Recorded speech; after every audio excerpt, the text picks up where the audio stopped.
రాహుల్ గాంధీ గారు ఒక విజన్ ఉన్న నాయకుడు, ఒక త్యాగాల కుటుంబం నుంచి వచ్చి 35 సంవత్సరాలైనా కూడా ఇప్పటి వరకు ఎలాంటి పదవులు లేకుండా దేశం కోసం, అట్టడుగు వర్గాల కోసం పనిచేస్తున్నటువంటి రాహుల్ గాంధీ గారిని పదే పదే బీజేపీ గ్రామ నాయకత్వం నుంచి మోడీ వరకు టార్గెట్ చేసి కించపరిచేటువంటి మాటలు మాట్లాడుతున్నారు.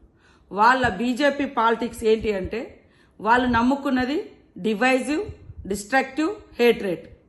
మరి మా రాహుల్ గాంధీ గారు ఒక విజన్ ఉన్నటువంటి నాయకుడుగా ఆయన ఫాలో అవుతున్నటువంటి సూత్రం, ఆయన ఫాలో అవుతున్నటువంటి ప్రిన్సిపల్స్ మరి లవ్, పీస్, అదే విధంగా ఒక ఎయిమ్ తోటి, ఒక లక్ష్యంతో మరి పనిచేస్తున్నారు.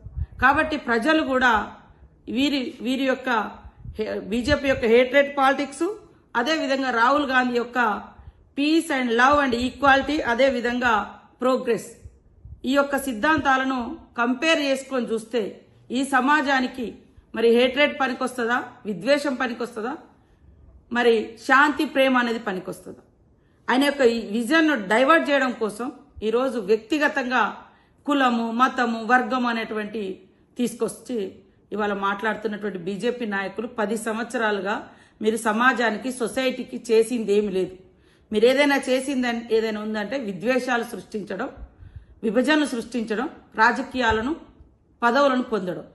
కానీ ఎప్పుడు కూడా పదవుల కోసం, రాజకీయాల కోసం పాకులాడిన కుటుంబం కాదది రాహుల్ గాంధీ కుటుంబం. పదవుల కోసం, రాజకీయాల కోసం, అధికారం కోసం తప్పుడు నినాదాలతో ముందుకొచ్చిన కుటుంబం కాదు. త్యాగాల వారసత్వంతో ఇవాళ రాహుల్ గాంధీ గారు, ప్రియాంక గాంధీ గారు సమాజం ముందుకొచ్చారు.